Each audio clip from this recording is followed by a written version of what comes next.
वैसे तो भागवत का हर प्रसंग अद्भुत है, लेकिन रघुगण महाराज को जो जड़ भरत जी बता रहे हैं इसको बहुत ध्यान से सुनो। प्रेम लक्षण भक्ति यदि चित्त में प्रकट करना चाहते हो, ठाकुर जी के प्रति प्रेम और बढ़े, उसके लिए क्या करना चाहिए? तब वे कहते हैं कि रघु गणित तपसा न याति, नचे जयाने वपणा गृहीत्वा, न छंदसा नैव जलाति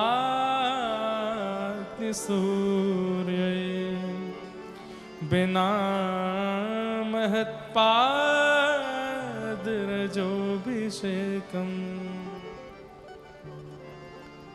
जड़ भरत जी महाराज रघुगण से कहते हैं कि रघुगण, यदि ठाकुर जी के चरणों में प्रेम लक्षण भक्ति करना चाहते हो, ज्ञान पूर्वक भक्ति करना चाहते हो, संसार में वैराग्य पूर्ण रहना चाहते हो, तो उसके लिए रहो गणई तत्तपसा न याति, तपस्या से यह संभव नहीं है। न चिज्जया, यज्ञ करने से भी यह संभव नहीं हो पाएगा। नैव जलाग्नि सूर्यो, ना ही सूर्य को जल देने से, ना ही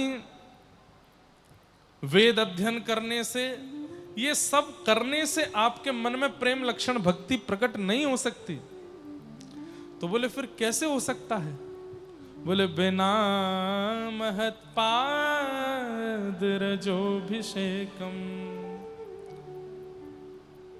वैष्णव जनों के, महत जनों के, भगवत जनों के, भगवत कैंकर्य करने वाले भक्त जनों का जब तक संग नहीं करोगे, उनके चरणों में प्रणाम नहीं करोगे, उनकी बात रूपी चरण रज से अपने आप को स्नान युक्त नहीं कराओगे, तब तक तुम पर कृपा नहीं हो सकती।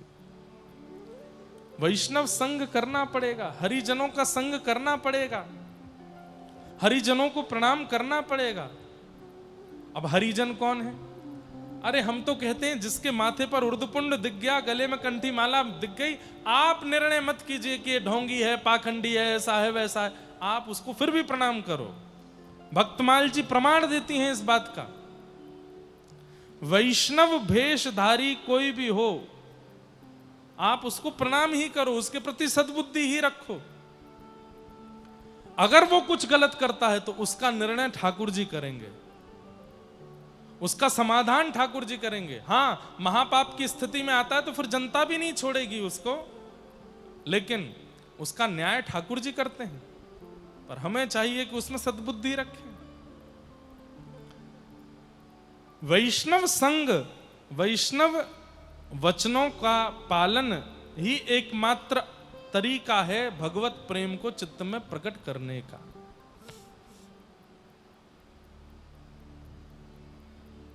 इसलिए महत जनों के, वैष्णव जनों के, भगवत जनों के वाणी का खूब अक्षरशः पालन करो, खूब उनका सम्मान करो, खूब उनको वंदन करो, खूब उनको प्रणाम करो। उनकी कृपा से ही भगवत प्रेम प्राप्त हो सकता है। एक कथा आती है, श्री गिरिराज जी की तलेटी में हमारे व्रजमंडल में एक व्यापारी रहता था। वो श्रीनाथ जी के दर्शन मंदिर कभी नहीं जाता था, लेकिन उसको पता चल गया था कि लोग बाग खूब भक्त हैं, तो मंदिर से कोई भी व्यक्ति आता था तो उससे पूछ लेता था आज भगवान का श्रृंगार कैसा है। तो कहते नीले वस्त्र हैं, मोतियों की माला है, ऐसी पाग है, ऐसे कुंडल हैं, ऐसे कड़ूले हैं।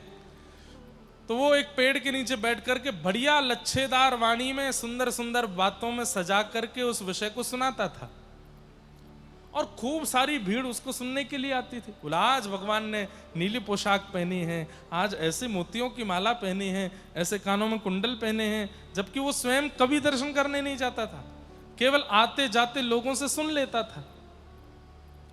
एक बार श्री भक्तराज सूरदास जी महाराज निकले, उन्होंने जब उसकी वाणी सुनी तो वे समझ गए ये लटके झटके करके बोल रहा है, लेकिन स्वयं दर्शन नहीं करता है ठाकुर जी के। लोगों को आकर्षित करने के लिए, भ्रमित करने के लिए, अपना दास बनाने के लिए बस बोल रहा है, स्वयं दर्शन नहीं करता ठाकुर जी का। तो सूरदास जी उसके पास जाकर के बोले, सेठ जी बहुत अच्छी कथा करते हो आप तो। सब कृपा है। अच्छा, श्री जी बाबा के दर्शन कब से नहीं किए आपने? सीधे पूछा। सूरदास जी के तो नेत्र नहीं है, लेकिन उनको सब दिखता था। तो वो बोलता था, मैं तो आज सुबह ही करके आया। बोले थोड़ा और सच बोलो। अब आपसे क्या, कल रात को किए थे। बोले थोड़ा और सच बोलो। कल राजभोग में किए थे। बोले अब तुम अच्छे से सच बोल ही दो ना, कब किए थे? बोले अब आपसे क्या छुपाऊं, 1 सप्ताह पहले किए थे। बोले सुनो, अब भी तुम झूठ बोल रहे हो, सच बताओ दर्शन कब किए थे? अंत में उसने कहा मैंने 3-4 महीने से दर्शन ही नहीं किए। सूरदास जी बोले अब सच बोले ना। और यहां बैठ करके बढ़िया लच्छेदार वाणी में प्रवचन करते हो, दुनिया को जो है ठाकुर जी के बारे में बता बता करके ऐसा प्रतीत कराते हो कि तुम भगवान का नित्य दर्शन करते हो और स्वयं जाते भी नहीं हो। चलो मेरे साथ दर्शन करने चलो। तो उसने कहा अभी नहीं, कल सुबह चलूंगा। बोले अभी चलो। और सूरदास जी उसका हाथ पकड़े और लेकर के गए दर्शन करने। अब इस पूरी कथा का सार क्या है कि जैसे ही सूरदास जी उसको लेकर के मंदिर के अंदर पहुंचे तो गर्भगृह में श्रीनाथ जी खड़े खड़े बोलने लगे। और श्रीनाथ जी प्रसन्न होकर के बोले आज तो मैं बड़ो राजी भयो हूं, आज तो मैं बड़े आनंद में आ गया हूं। क्यों? इतने परम वैष्णव को मेरे पास लेकर के आए हो, मैं तो यहाँ से बड़ो राजी है गया हूं। तो सूरदास जी बोले जय जय, ये तो आपके दर्शन करवे भी ना आवे, ये तो आपको निहारवे भी नहीं आवे, और ऐसे के मंदिर में आवे पे आप इतने प्रसन्न रह रहे हो और बढ़ावा दे रहे हो वाकू। तब ठाकुर जी बोले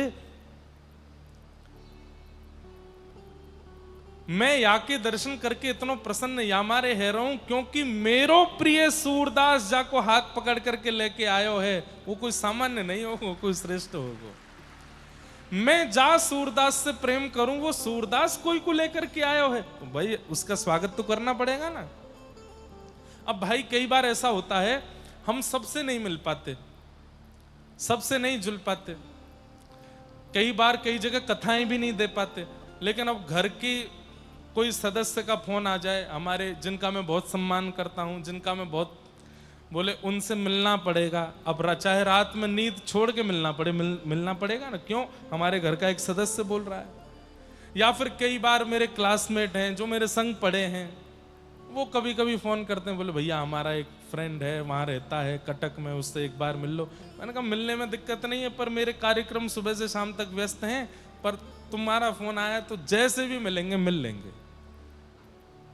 प्रिय का कोई प्रिय है तो उससे मिलने में, चाहे वो योग्य नहीं है फिर भी हम उससे मिलते हैं, चाहे वो योग्य नहीं है फिर भी हम उससे बात करते हैं।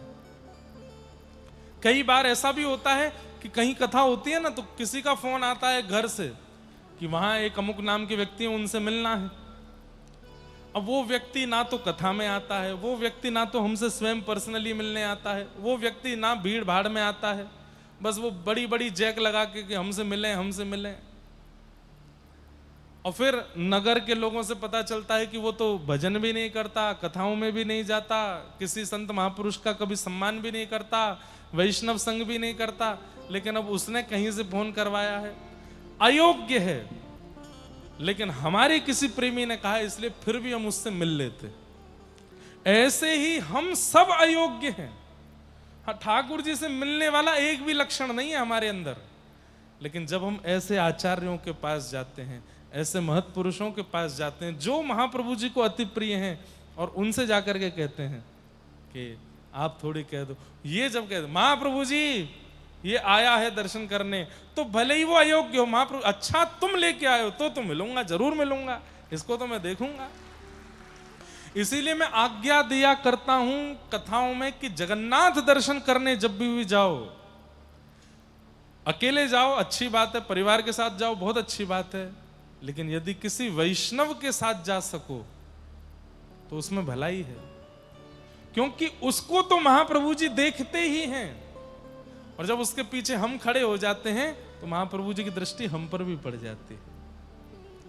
अरे भाई, कोई इत्र लगा करके आया हो और आप उसके बगल में खड़े हो जाओ तो सामने वाले को तो भ्रांति हो जाएगी ना कि इत्र लगाया किसने, दोनों में से खुशबू तो आ रही है।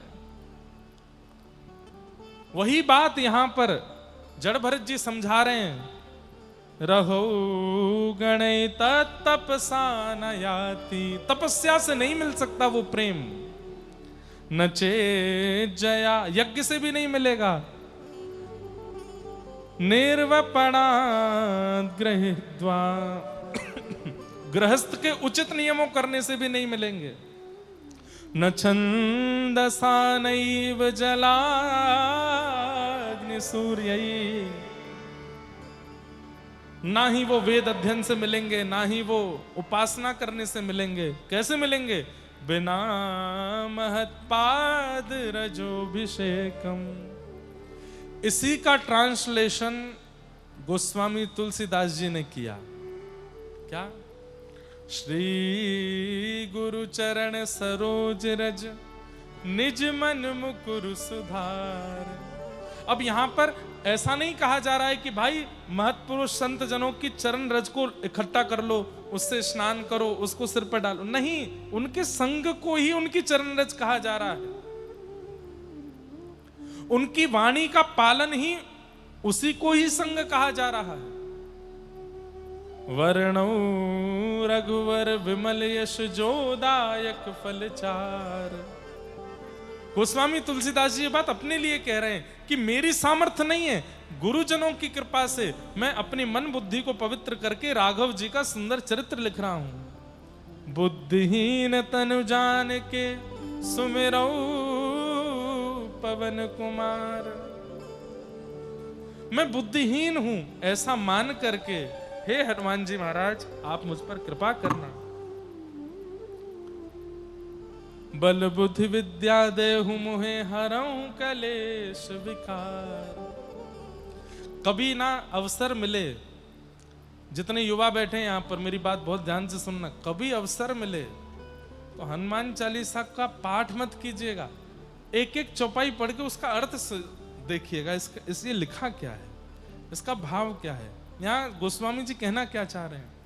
इतना आनंद आएगा आपको, आप कहेंगे कि भाई मैं 25 वर्ष का हो गया हनुमान चालीसा करते करते, लेकिन जो सुख अर्थ पढ़ के हनुमान चालीसा आप हनुमान चालीसा करेंगे नेत्रों से आंसू गिरने लगेगा। ऐसी है हनुमान चालीसा। तो बिना महत्पाद रजोभिषेकम, बिना महत जनों की कृपा के प्रेम प्राप्त नहीं होगा, प्रेम की प्राप्ति नहीं हो सकती।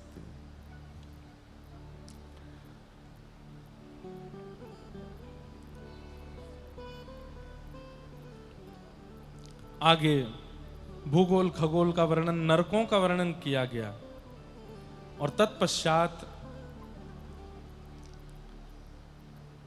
नारायण कवच का वर्णन। भगवान के एक भक्त हुए